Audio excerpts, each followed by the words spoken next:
بسم الله والحمد لله والصلاة والسلام على أشرف المرسلين سيدنا محمد وعلى آله وصحبه أجمعين. السلام عليكم ورحمة الله وبركاته. حنبليو النورين iyo IBS iyo runtii dadkii mashruucan ka soo shaqeeyay intaas ka baxday farxad ayay runtii tahay in aan ka soo qayb galo munaasabadan khayrka ah oo u baahan garab istaaga Sheekh Nuruddin horta aad uu nooga qosliyay caawa amiraadu laakiin dhulka dhanaaba in la amiro la isku keeno Soomaa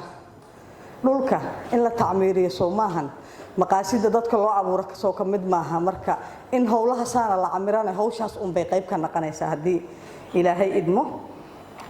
masalada xalaasha iyo xaraamta iyo kulli waa laga hadlay culimada sheegtay midda ku saabsan in arrimahan dadka loo fududeeyo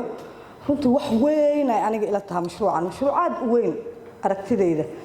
waayo waxaan ognahay maanta hadda inta fadhiso markii la shiday projectorka amba loo jeedo sawirkaas maxaa la yiraahdaa Kaabada meeqa hilow iyo shooq u galaya qof kasta oo maanta caaw dareenkeeda markay iimaanaysa iyo hadda waa kala duwan yahay qof kasta haduu hore u tagan inuu u laalaabto raba haduu san tagin inuu Ilaahay geeyo ku duceysanaya marka cidii fududeynayso mashruucaas oo maxaa la yiraahdaa khayrka ah oo aakhiro dadka u dhaweynaya jannada wax weyn waaye وسارعوا إلى مغفرة سوماه من ربكم وجنة عرضها السماوات والأرض وعدت للمتقين marka shirkadaha alnuurayn ay ugu horeeyay mashruuca taysiir iyo shirkadaha la midka ah oo runtii ku tartamaya khayrkane waxay noo tahay wax weyn bangiyada taageerayana waxay noo yihiin ayaguna wax weyn runtii oo bulshada hool weyn u qabanay waxaan rabaa inaan baraarujiyo bangiga IBS nagala joogo haweenka mucaamalaadkooda in wax badan laga bedelo ragga marka mashruuca laga shaqeynayo maamooyinka inta shaqeyso waa yarta laakiin waxa laga yaabaa qof shaqeysan inay ka lacag badan yihiin oo laga yaabo bishii inay soo gasho akoonkeeda dhaqdhaqaaq aad u fiican laakiin meel u shaqo tagto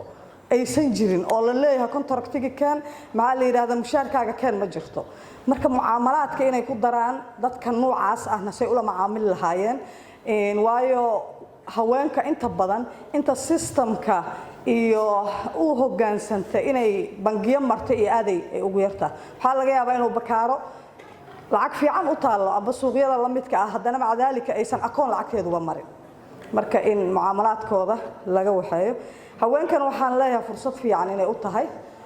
gabdhuhu ayuutooyin ay qabi jireen war walbaba ayuuta yaro biilka iyo meelaha laga soo maxay aheetood aruuriyo oo dahab iyo dhul meelahaas gadaal ku yaal iyo hawlahaas ay u badan yihiin marka ayuutada aakhira ayaguna inay u soo jeestaan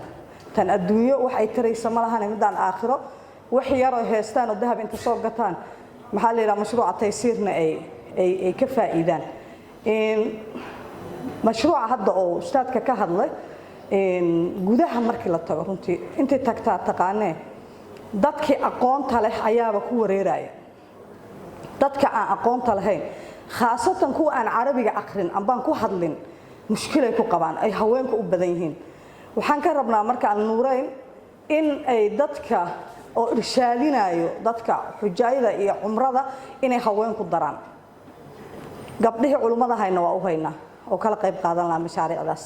laakiin inay qorshaha hadda waxa la sheegay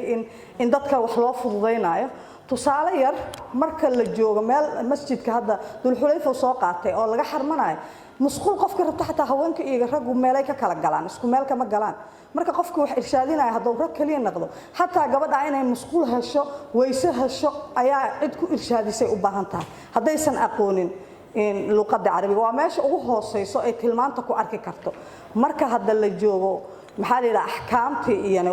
waa ka sii waxaysan tahay arrinkan oo hadda oo sheegay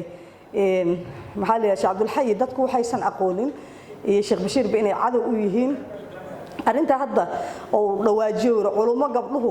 inay leeyihiin markii la aasaasay daladaas horta culimada dhistay oo anaga culimadayni ayaana soo gaarsiisay heer aan laqabkaas qaadan karno waan uga mahad celinaynaa insha Allah garabkooda ayaana ku nahay inaan khayrka kala shaqeyno waxyaabaha ugu yaabka badnaa waxay ahayd gabar culumo ma noqon kartaa kommentiyada ugu weyn oo la bixinay sheekh gabar ma la dhihi karaa gabar culumo ma noqon kartaa hadda waa laga soo gudbo xoogaa waa la aqbalsan yahay dad yar yar uunba oo ayagu wax kala damacsana maxaa la yiraahdaa amba diintu ay ku aragtidu ku daba gadoontay ayaa wax kala qabo marka mashruuc walbana dariiqaas uu maraya waan barakeynaynaa mar labaad iyo mar saddexaad mashruuca taysiir inaan ka faa'iideysanaan rajaynayna hadii Ilaahay yiraahdo Ilaahayna ha u fududeeyo bangigana IBS na waa uga mahad celinayna. Assalaamu alaykum warahmatullahi wabarakatuh.